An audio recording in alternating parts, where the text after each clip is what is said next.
We finally found some 209 Magnum primers. Let's get this Blackhorn beast scoped up. Let's do this.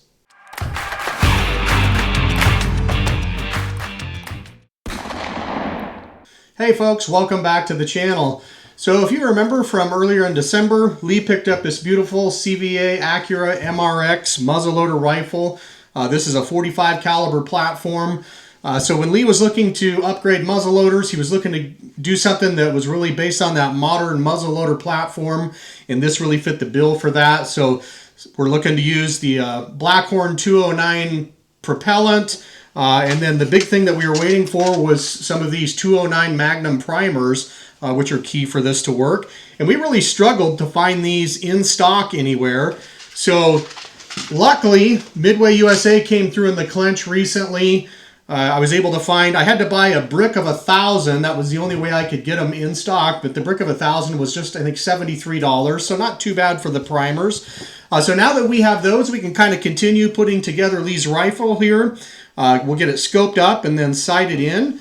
And so the scope that Lee chose here was this Leupold VX-Freedom. This is a 3x9 power scope with a 40mm objective. It's got the ultimate slam reticle in it.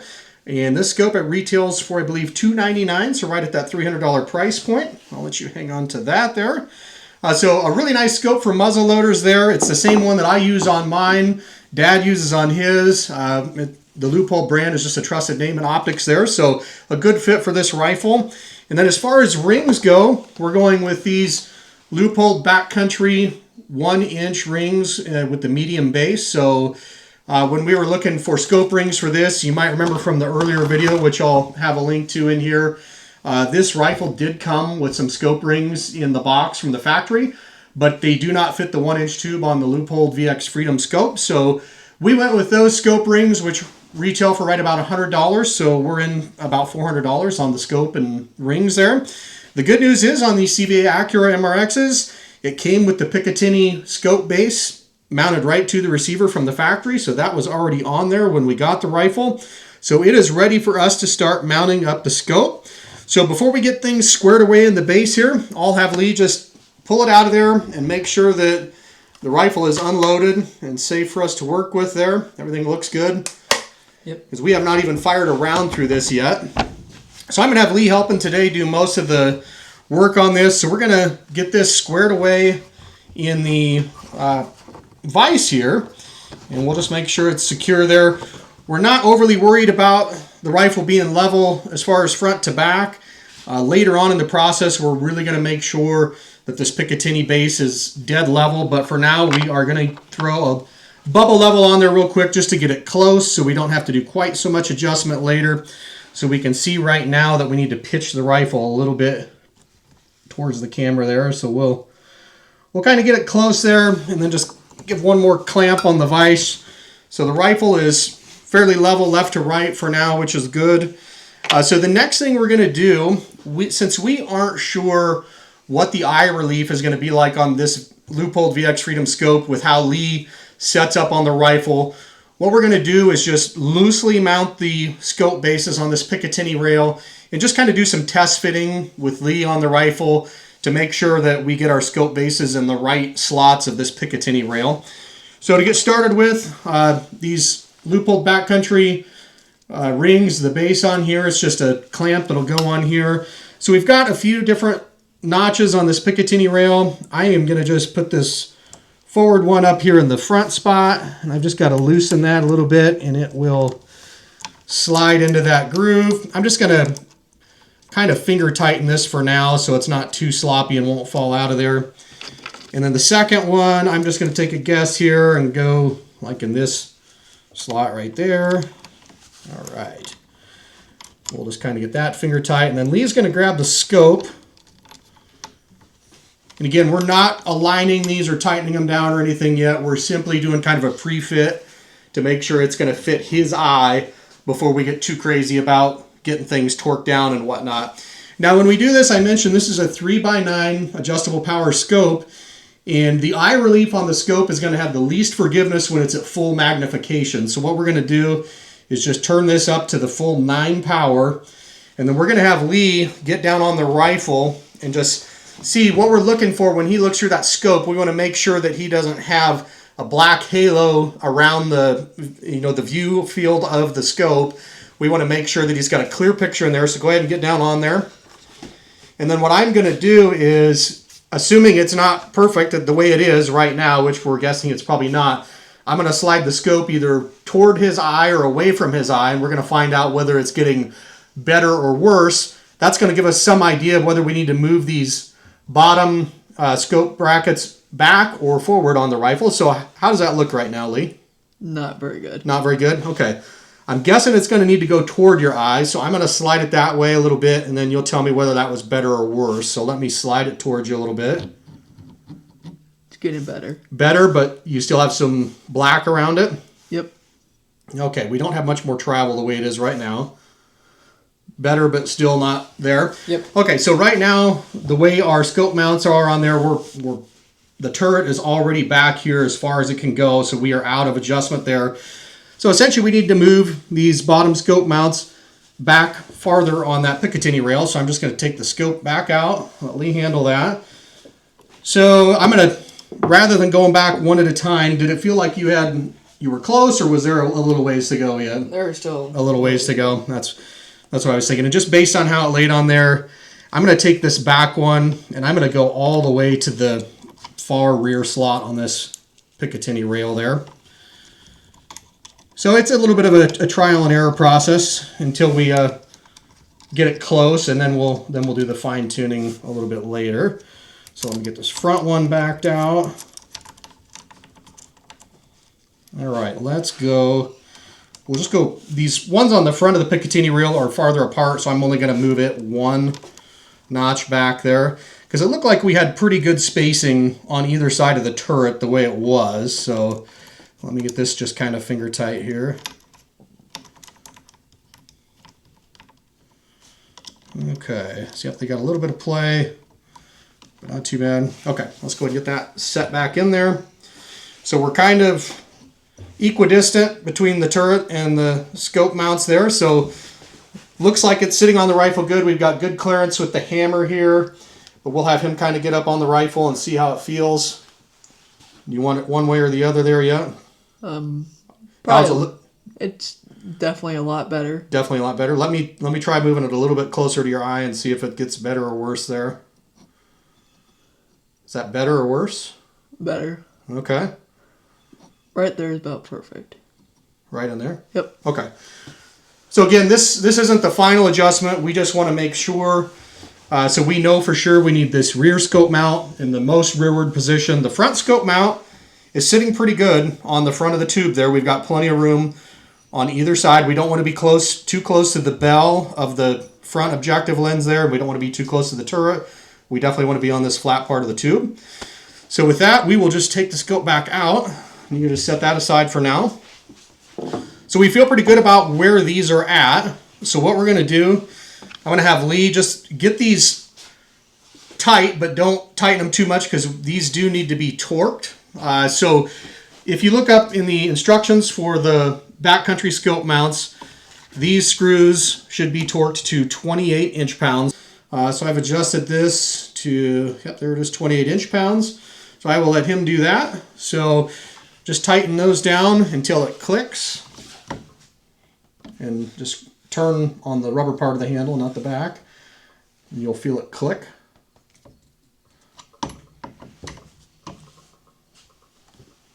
There you go.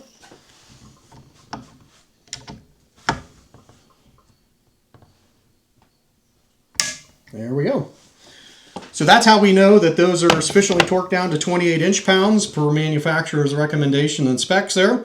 So at that point, that is good. So now we're going to actually take the scope and we're going to get it placed on here. And then what we're going to do is, I'll let Lee take over here. We've got the top pieces for the scope mount and the screws. I'm going to get the correct bit. It's a little bit smaller screw. So I'll get that in the torque wrench while he's doing that.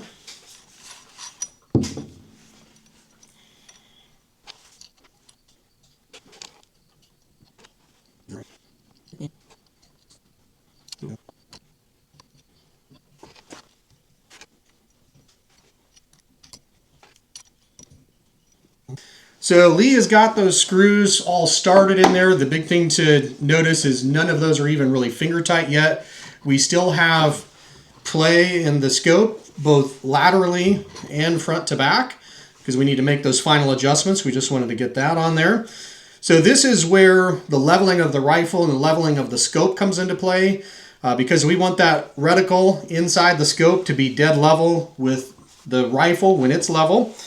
So our Wheeler scope mounting kit does come with a couple of different levels, bubble levels. So you saw the one I used earlier.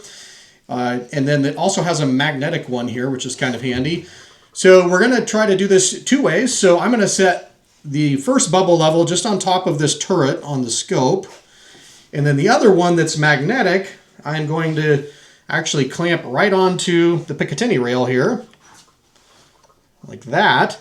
And so now what Lee's going to do is we're going to look down the rifle. Is the rifle one level or do we need to adjust it? It was pretty close earlier. We just want to make sure the rifle is still level. It's a little offset. Okay, which way do we need to go there? You can adjust it, like turn it to the right a little bit. Okay, is that better? Yeah, that's pretty dead center. All right, let me take a quick look. Okay. Okay, the rifle. And again, you just kind of have to twist a little bit. I mean, it's tight in the vise, but a little twist and then the bubble will find its level there. So now that we know the rifle is level based off of that bubble on the Picatinny rail, we kind of need to replicate the same thing with the level that is on the turret of the scope. So I'm going to twist it until we are level on that, and it is kind of fine there. Okay, so now the scope and the rifle are level. Now all we kind of need to fine tune is our front to back. So I think that's pretty close to where you were. I know you were a little bit behind the center of where the turret was. If you want to get on the rifle and just look real quick, make sure that looks okay to you. Yep, looks good. Okay, let's double check level since you were on the table and stuff there. We look good up here. How does the rifle look there? Does it need any adjustment? Just a little bit. Okay, you do that one and then I'll adjust the scope as necessary.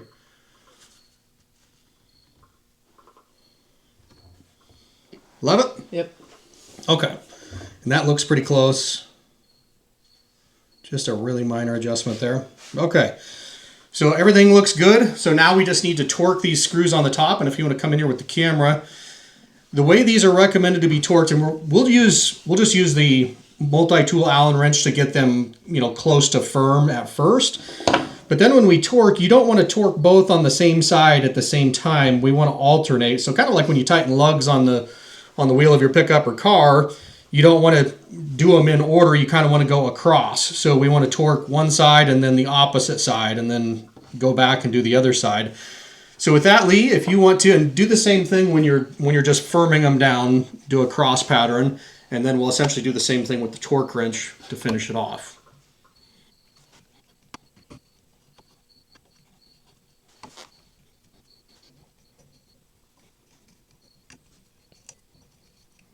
Okay, so you got them firmed up with the multi-tool. Now before we torque them down for good, let's just do one last check of level. I don't think anything moved while you were doing it. Looks pretty good on this side. How about the rifle? Pretty good. Okay. We'll go ahead and take those off. Go ahead and then, yeah, just do your same cross pattern. And just firmly torque it until it clicks.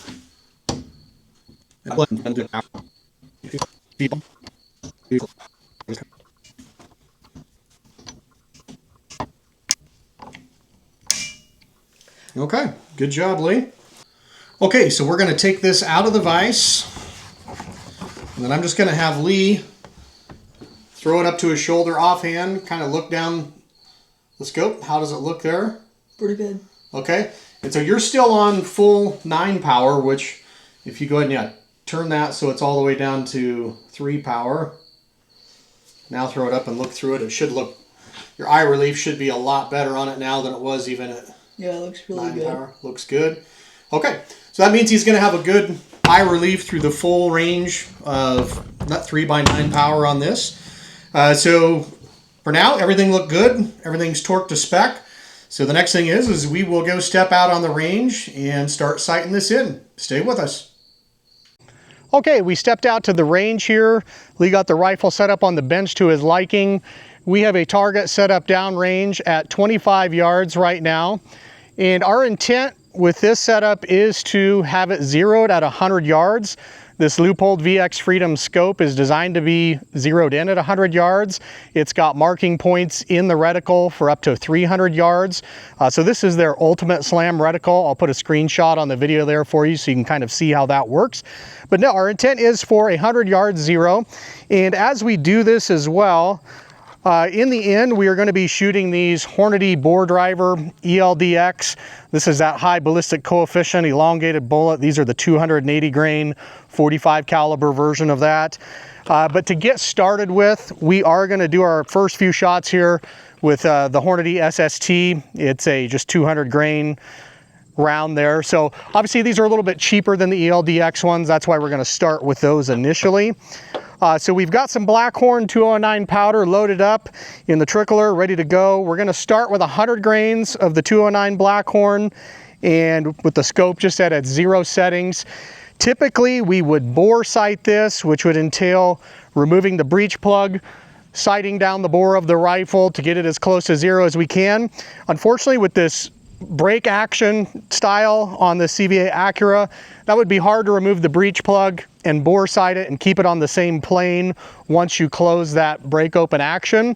So we're just going to go with the scope in its factory settings, see where we end up at 25 yards, and then kind of adjust as needed. So if you want to go ahead and get it loaded up there, Lee, we'll get started.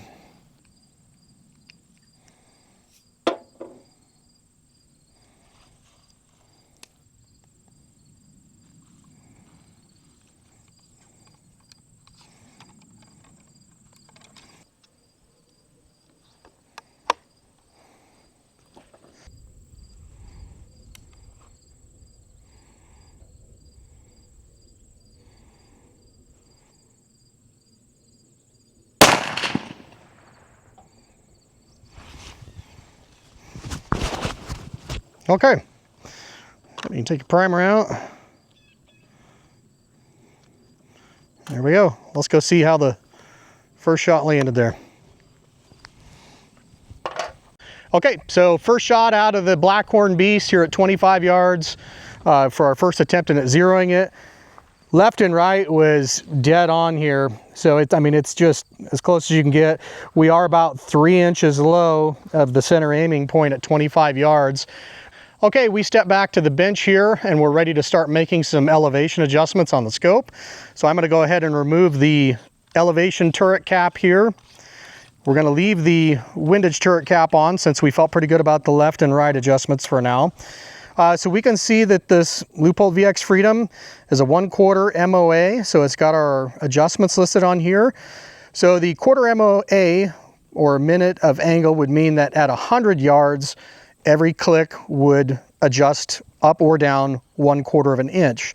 But since we are at 25 yards, 1/4 MOA, we're at 1/4 of the yardage. So that would actually be 1/16 of an inch of adjustment at 25 yards.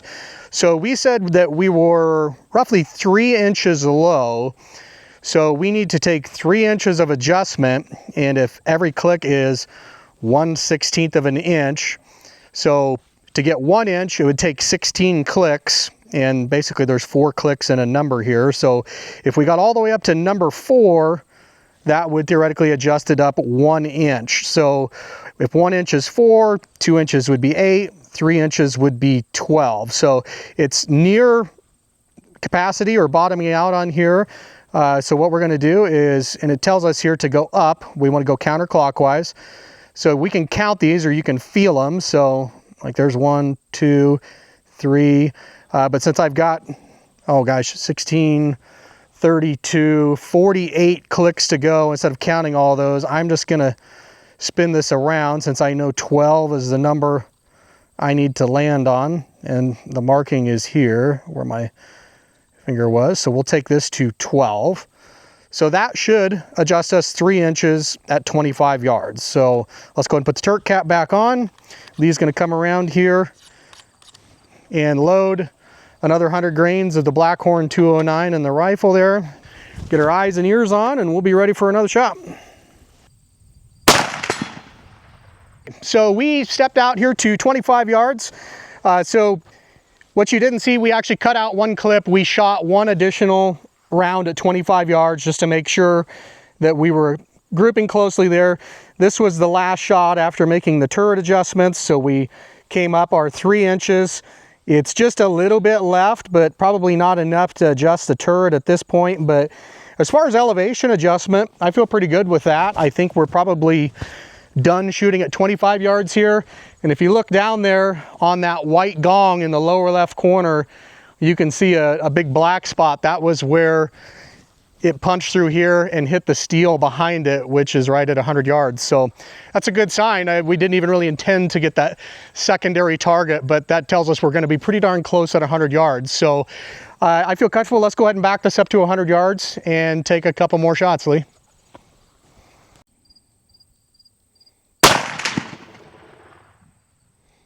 Okay, we're down here for the first shot at 100 yards.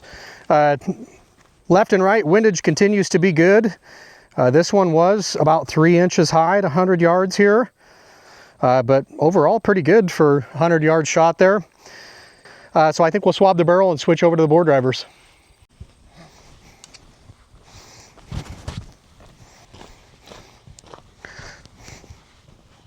Okay, we went ahead and swabbed the barrel, so we've got a clean bore.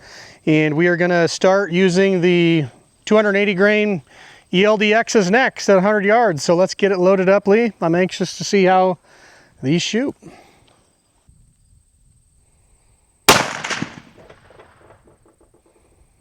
Okay, first shot with the bore driver ELD-X's at 100 yards. So as far as our elevation, looks pretty close. We are about 2 inches left.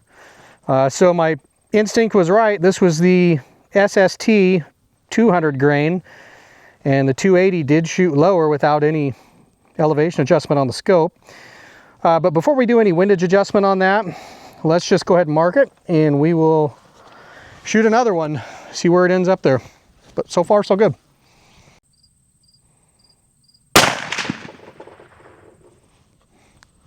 Okay, second shot at 100 yards with the bore driver ELD-X's at 100 grains of the Blackhorn 209.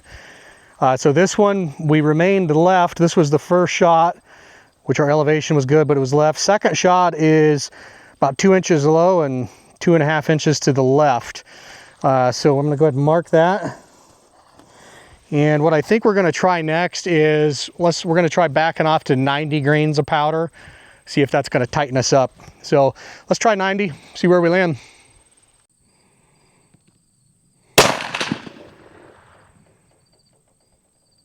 Okay, first shot at 90 grains of Blackhorn powder. So we did drop a little bit lower. We're still a little bit left, close to 2 inches, but now we are over 3 inches down. We'll mark that.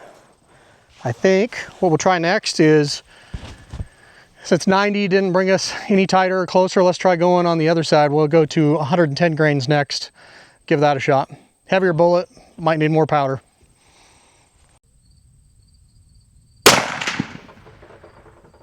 Okay, first shot with 110 grains of the Blackhorn 209.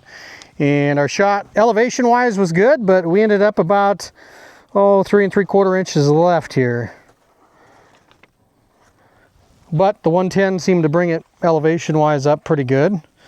So we'll go back and make an adjustment and see if we can dial it in a little bit more.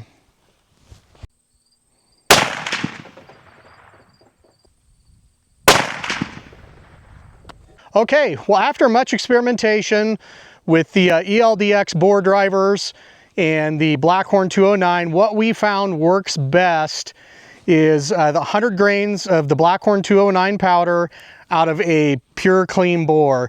And so Lee's last shot with that was right here, just maybe about a 1/4 inch high and a 1/4 inch left at 100 yards, right on top pretty much of a previous shot there. But we experimented with a lot of different loads just to see what might work best. We did several at the 100 grain.